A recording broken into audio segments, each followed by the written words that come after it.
Jesús y levantando los ojos al cielo. Me imagino ver al Señor Jesús mirando directamente hacia el cielo. He orado de esa manera algunas veces, aunque se nos dice que debemos inclinar nuestra cabeza cuando oramos. Pero algunas veces es dulce y maravilloso levantar nuestras manos y mirar con nuestro espíritu el rostro de Dios. Pero lo que más me impresiona es que Jesús, siendo el Hijo de Dios, absolutamente sin pecado, necesitó y deseó orar. Tengo algunos versículos que nos dicen cómo Jesús oró y quiero compartirlos con usted. Lucas 5, los versos 15 y 16. Pero su fama se extendía más y más, y se reunía mucha gente para oírle y para que le sanase de sus enfermedades. Mas él se apartaba a lugares desiertos y oraba. En la más impactante vida del ministerio del Señor Jesucristo, las multitudes venían por miles y milagros eran realizados. ¿Y qué es lo que Jesús hacía? Más importante que el ministerio, más importante que los milagros, más importante que la predicación, es la oración. Jesús se apartaba para orar. En Lucas 6:12 leemos: en aquellos días él fue al monte a orar y pasó la noche orando a Dios. ¿Alguna vez ha pasado usted toda la noche orando? Bueno, Jesús lo hizo. El mismísimo Hijo de Dios pasó orando toda la noche. ¿Ora usted por la mañana al despertar? Veamos Marcos 1:35. Levantándose muy de mañana, siendo aún muy oscuro, salió y se fue a un lugar desierto, y allí oraba. Recuerde que Jesucristo fue verdaderamente Dios, pero también fue verdaderamente hombre, y como hombre, para darnos ejemplo, él oraba. Si yo voy a ser un seguidor de Jesús, tengo que ser un hombre de oración, porque, por precepto y con su ejemplo, Jesús me enseñó a orar. Ahora quiero que veamos cuándo oró Jesús.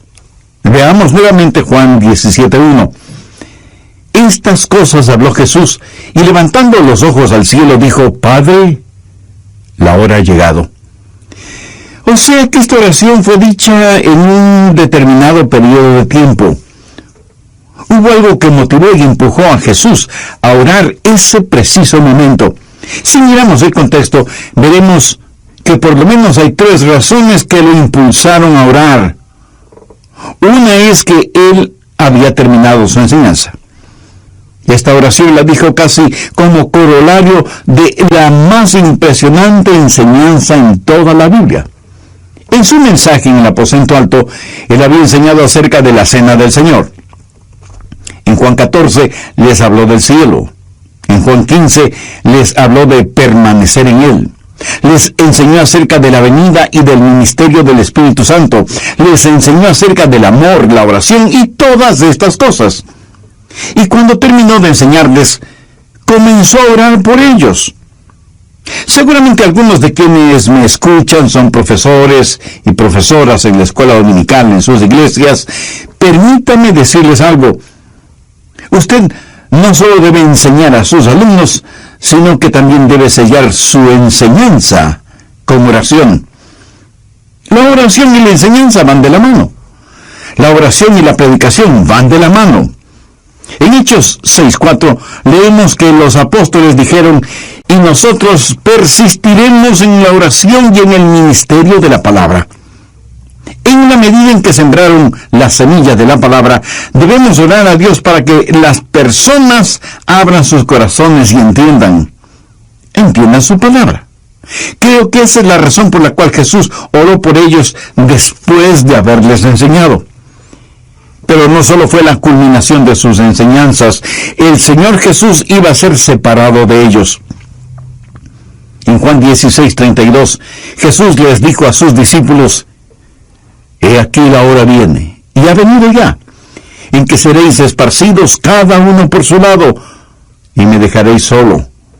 Mas no estoy solo, porque el Padre está conmigo.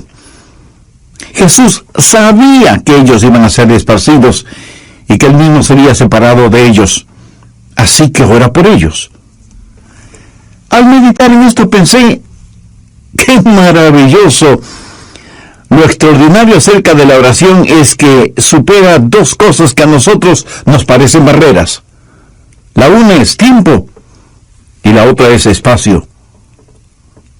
Los discípulos le iban a dejar, pero tiempo y espacio no son barreras para la oración. Por ejemplo, en esta oración Jesús ora por sus discípulos y en Juan 17:20 dice, mas no ruego solamente por estos, sino también por los que han de creer en mí por la palabra de ellos. Él oró por mí. Jesús dijo esa oración hace más de 2000 años y sin embargo ha tenido un tremendo efecto en mi vida. ¿No es eso extraordinario? Y eso es lo maravilloso acerca de la oración. La oración trasciende el tiempo. La oración puede ser como un cohete de detonación retardada. Puede ser disparado a través de los siglos. ¿Ora usted por sus nietos antes de que nazcan? Ahora yo tengo nietos y oro mucho por ellos. Y hasta he comenzado a orar por las personas con quienes algún día se casarán.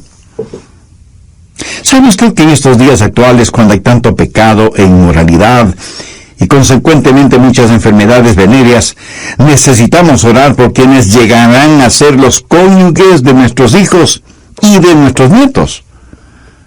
Nunca es demasiado temprano para orar por ellos, por el futuro de cada uno de ellos. Pero la oración no solo trasciende el tiempo, sino también el espacio. Jesús ya no iba a estar con ellos, y ellos serían esparcidos. Sin embargo, Él oró por ellos. ¿Cuándo oró Jesús? Después de haber enseñado a sus discípulos. La oración sirvió para sellar su mensaje en la vida de ellos. Ora por sus discípulos que iban a ser esparcidos. Su oración no solo les seguiría donde quiera que fueran, a través del tiempo y de la distancia. Y Jesús ora cuando está listo para enfrentar la cruz. Padre, la hora ha llegado. ¿De qué hora está hablando? Está hablando de su crucifixión. Se está preparando para el Calvario. ¿Sabe?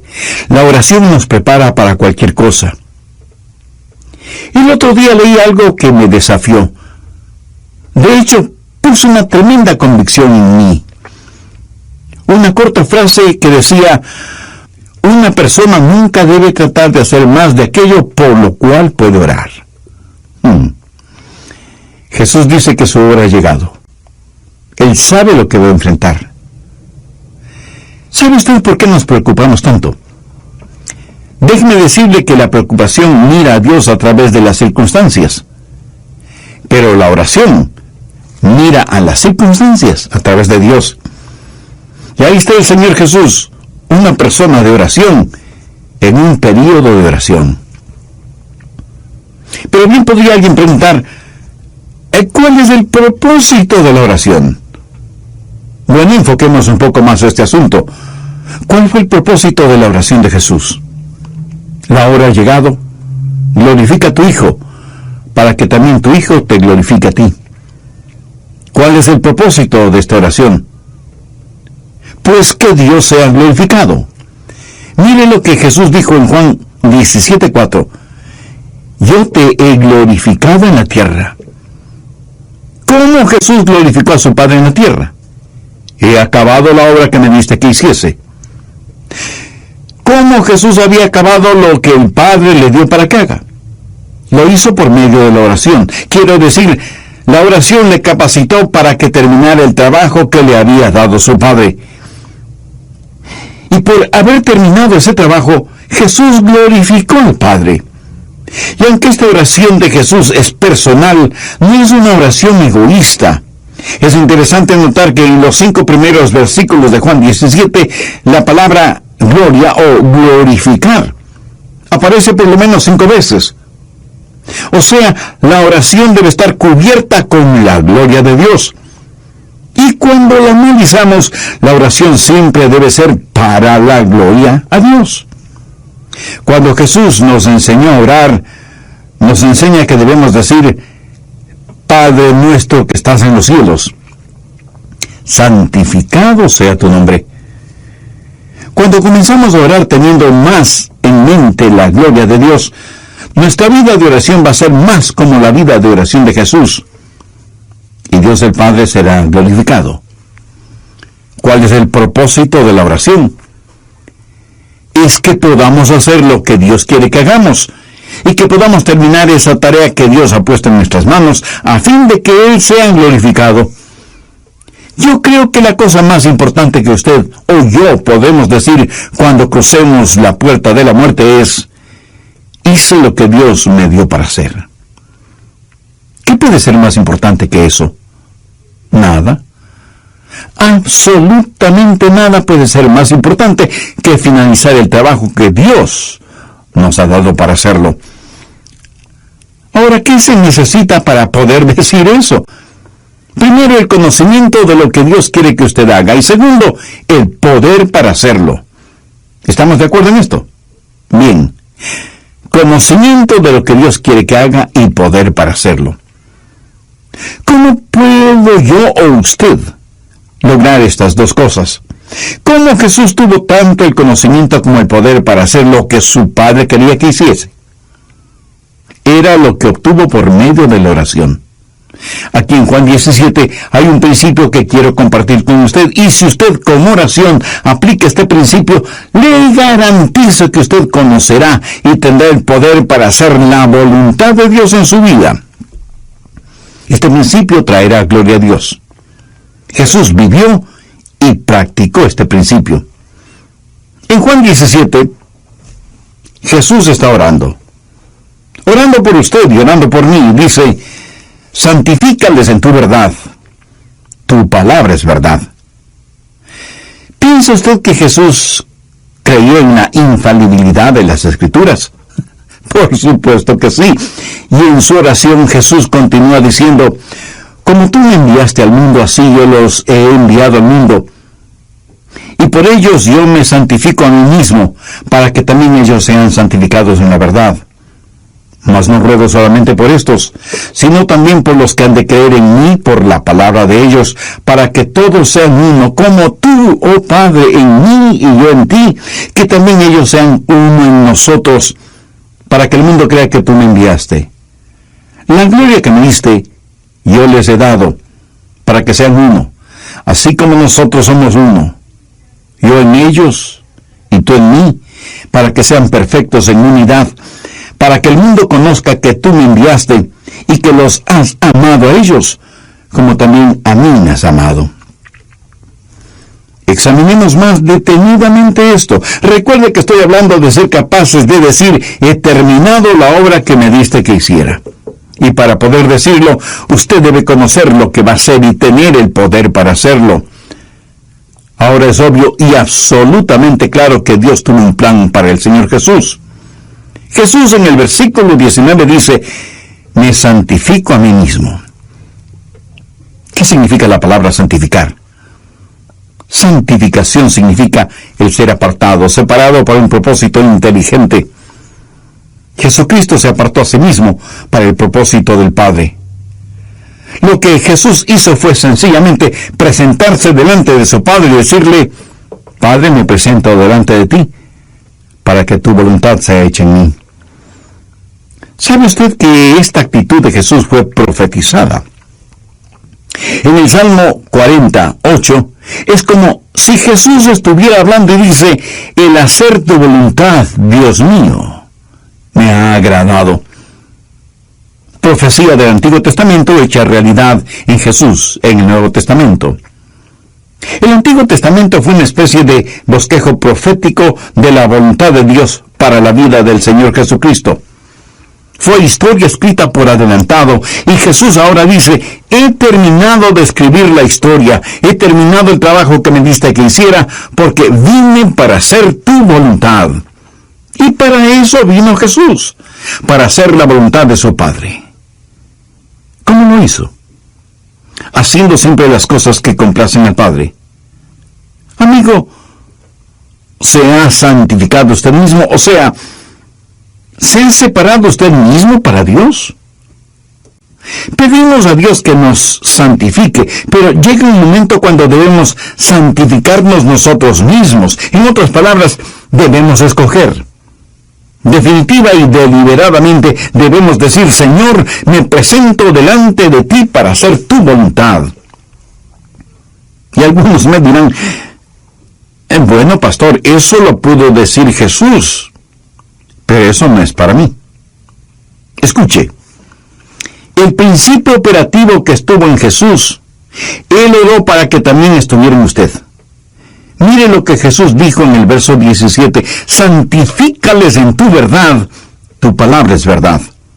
Ahora, ponga atención a lo que dijo en el verso siguiente: como tú me enviaste al mundo, así yo los he enviado al mundo.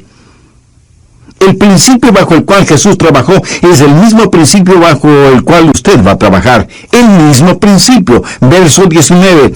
Y por ellos yo me santifico a mí mismo, para que también ellos sean santificados en la verdad. Lo que Jesús está diciendo es: así como me aparto yo mismo para cumplir con el inteligente propósito de Dios, ellos también deben hacerlo por medio de la verdad de la palabra de Dios, para cumplir con el inteligente propósito de Dios. ¿Quiere usted cumplir con el inteligente propósito de Dios en su vida? No podrá hacerlo si es que primero no tiene a Dios en su vida.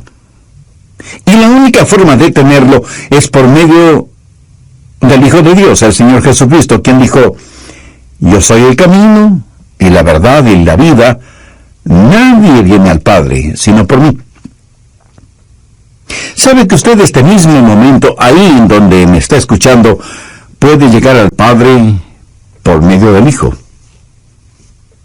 Solo tiene que orar con sus propias palabras, algo como la siguiente oración: Dios y eterno Padre, deseo conocer tu propósito en mi vida. Deseo hacer tu voluntad, pero necesito rendirme y santificarme para ti. Señor Jesús, sé que tú eres el Hijo de Dios y que por el mucho amor con que me amas, diste tu vida en la cruz del Calvario para perdonar mis pecados, para limpiarme y para darme la seguridad de la vida. Este mismo momento te reconozco. Mire lo que Jesús dijo en el verso 17: santifícales en tu verdad, tu palabra es verdad.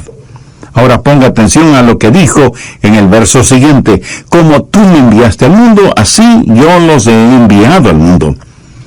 El principio bajo el cual Jesús trabajó es el mismo principio bajo el cual usted va a trabajar. En Juan 17, 19, Jesús dijo: y por ellos yo me santifico a mí mismo, para que también ellos sean santificados en la verdad. Lo que Jesús está diciendo es: así como me aparto yo mismo para cumplir con el inteligente propósito de Dios, ellos también deben hacerlo por medio de la verdad de la palabra de Dios, para cumplir con el inteligente propósito de Dios. Cuando yo era solo un joven predicador, estuve en una librería en Baton Rouge, en Luisiana, y compré un libro, La vida salvadora de Jesús, escrito por el mayor Ian Thomas. Si usted nunca lo ha leído, le sugiero comprarlo y leerlo. Algunas veces me preguntan qué libros han tenido el mayor impacto en mi vida. Sin duda alguna, ese libro está entre los libros que han impactado fuertemente mi vida. El mayor Ian Thomas es uno de los más interesantes profesores de la Biblia. A veces él hace la pregunta: ¿cuál de las siguientes cosas en la vida de Jesús es más espiritual? A, la predicación de las bienaventuranzas. B, la resurrección de Lázaro. C, el lavar los pies de los discípulos. O D, cuando escupió en el suelo e hizo lodo para ponerlo en los ojos del hombre ciego. ¿Cuál de estas cosas usted diría que fue la más espiritual? El doctor Ian Thomas dice: ninguna de estas cosas fue más espiritual. Todas fueron espirituales, porque Jesús dijo que siempre hacía las cosas que complacían a su Padre. Para Jesús, Lo mismo de espiritual fue el escupir en el suelo que el predicar. Y lo digo con todo respeto. Jesús no dividió su vida en pequeños segmentos donde habían unas cosas más espirituales que otras. Jesús no renunció a predicar, como no renunció a hacer lodo para curar al ciego. Él entregó a su Padre tanto el predicar como el escupir por el simple acto de estar disponible. Es como si Jesús dijera: si quieren que predique las bienaventuranzas, predicaré. Si quieren que grite frente a la tumba de Lázaro, gritaré. Si quieren que les lave los pies a los discípulos, los lavaré. Y si quieren que escupa y haga lodo para ungir los ojos del hombre ciego, pues lo haré. ¿Cuál es la voluntad de Dios? ¿Cómo conoce usted la voluntad de Dios? Escúcheme atentamente. La voluntad de Dios no es un mapa. Es una relación personal. Usted se santifica a sí mismo, o sea, se aparta para hacer la voluntad de Dios. Seguramente usted tiene algunas herramientas. Bueno, seleccione cualquiera. Ahora, ¿a qué está comprometida esa herramienta? ¿Está comprometida a realizar una labor? ¿O está comprometida al carpintero, al plomero, al electricista o lo que sea? Escúcheme. La herramienta no está comprometida a la labor, sino a quien la usa. El obrero está comprometido a la labor, ¿verdad? Nosotros somos herramientas en las manos del Maestro, pero no nos debemos a la labor, sino que más bien estamos comprometidos con Jesucristo. Somos herramientas de Dios, porque Dios es el divino artesano, el artista. El problema con mucha gente es que está esperando la voluntad de Dios. Es que quieren rendirse a un trabajo o a un campo misionero. A veces en el servicio misionero, un misionero vendrá y enseñará fotos, slides, películas, videos o lo que sea de su trabajo misionero. Puede ser fotos de niños hambrientos, o de personas que necesitan ser salvas, o de estudiantes universitarios que quieren ser enseñados. Y el misionero dirá a su audiencia: escuchen, usted no necesita un llamado especial. La necesidad es el llamado. He escuchado eso varias veces. La necesidad es el llamado. Bueno, con todo respeto quiero decir que eso es una tontería, una necedad. La necesidad no es el llamado. ¿Por qué? Simplemente porque hay muchas necesidades. Y usted puede sentirse frustrado. Si usted dice que la necesidad es el llamado, ¿qué es lo que va a hacer? Porque no solo hay necesidades en todas partes del mundo, sino en su propia ciudad. Y no solo en su propia ciudad, sino en su mismo vecindario. Y no solo en su vecindario, sino en su misma familia. Entonces, ¿qué va a hacer? Escúcheme con mucha atención. Usted no se rinde, no se separa, no se consagra a una labor. Usted se rinde, se aparta y se consagra a una persona. No es la herramienta la que se entrega a la labor. La herramienta se rinde en las manos del Maestro. Pienso en personas que se rindieron o entregaron a una labor. Moisés fue una de ellas. Iba a guiar al pueblo fuera de Egipto. Comenzó como un misionero y terminó como un asesino. Y él no pudo entenderlo. Abraham y Sara, en vez de estar entregados a una persona, se entregaron a una labor. Iban a tener un hijo. Dios ya les había prometido un hijo, pero ellos no podían esperar. Y desarrollaron su plan. Y parte importante del plan de ellos fue Agar, y como resultado nació Ismael. Y por 15 años Abraham trató de convencer a Dios para que por medio de Ismael el mundo fuera bendecido. Pero Dios no lo hizo. Abraham, entregado, comprometido a una labor, hizo lo que quiso, sin Dios. Pero finalmente, después de 15 años, Abraham se entrega a Dios y hace lo que Dios pudo hacer sin Abraham. Dios hizo algo que fue total y completamente sin explicación. Déjeme hacer un paréntesis aquí para preguntarle, ¿sabe usted lo que es un fanático? Un fanático es alguien que se compromete a una causa o a un propósito en vez de a Dios. Eso es un fanático. Jesús sencillamente dijo, Padre, he venido para cumplir tu voluntad. Estoy entregado a ti. Me he santificado. Me he apartado para realizar tu voluntad. Y como tú me enviaste, de la misma manera les envío y oro por ellos. Y que ellos también puedan santificarse. Ahora bien, ¿para qué se santificó Jesús? Para la gloria de Dios. Glorifica a tu Hijo para que también tu Hijo te glorifique a ti. ¿No puede ser Jesús la voluntad de Dios para mí? Bueno, usted sencillamente viene y se entrega totalmente a Jesucristo. Mire lo que dice Juan 17:23.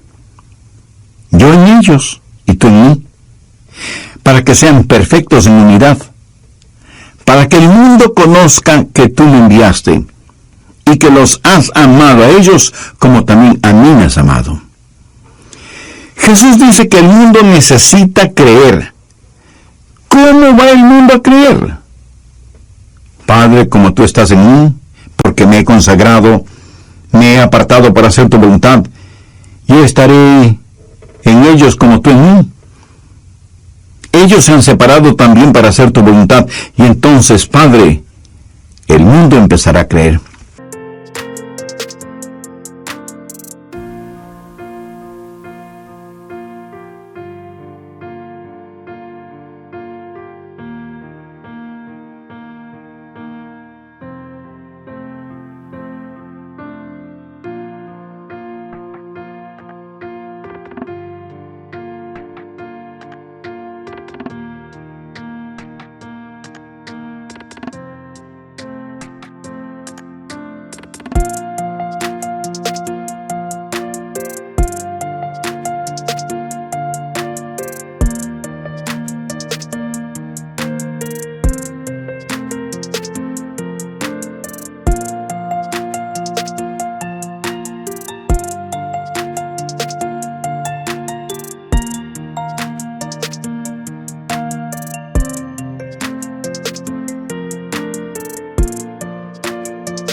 Pablo le dijo a la iglesia en Corinto que somos el cuerpo de Cristo, que el Espíritu Santo de Dios habita en la iglesia, y al hacerlo, hace que la vida del Señor Jesucristo sea real en nosotros.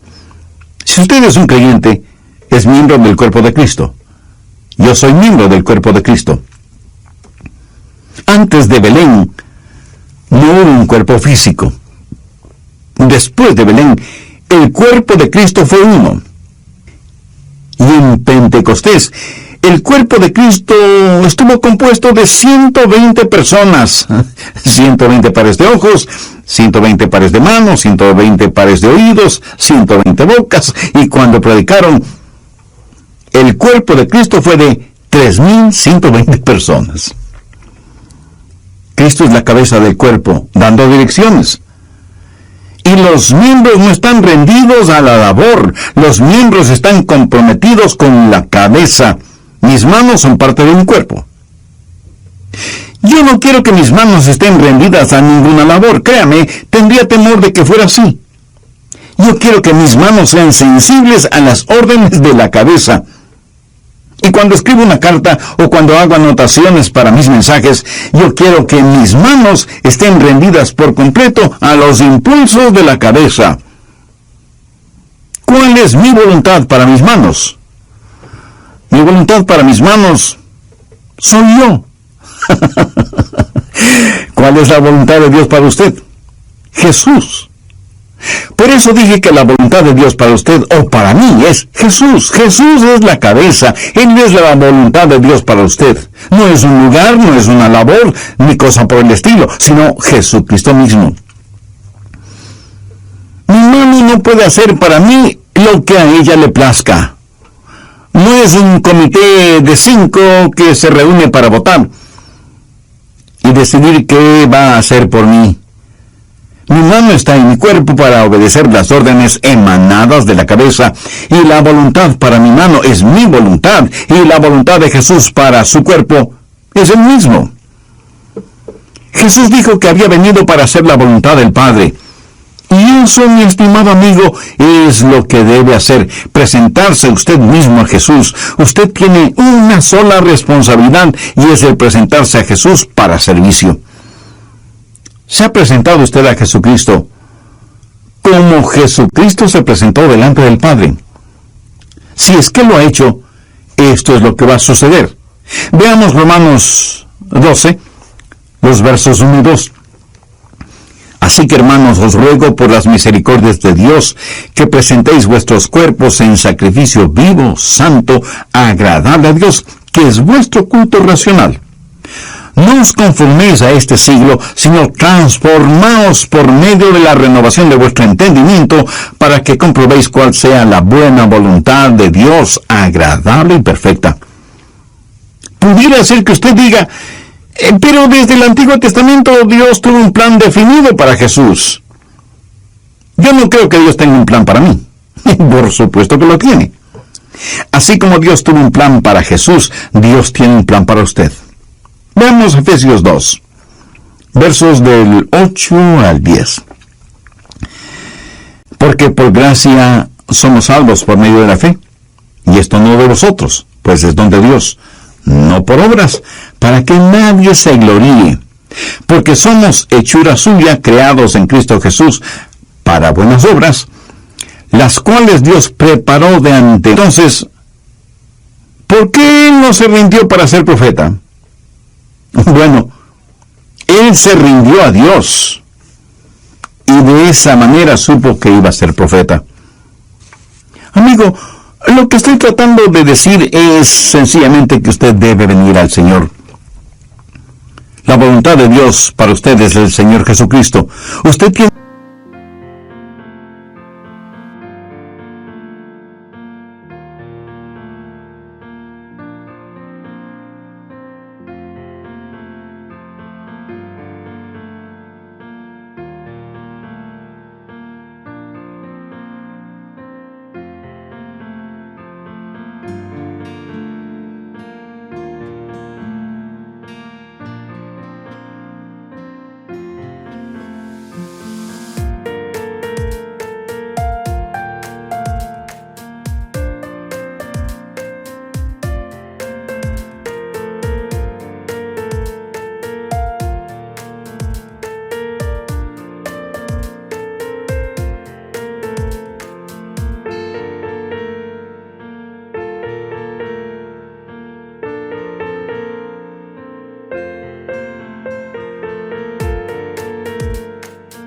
una responsabilidad, y es el presentarse delante de Él.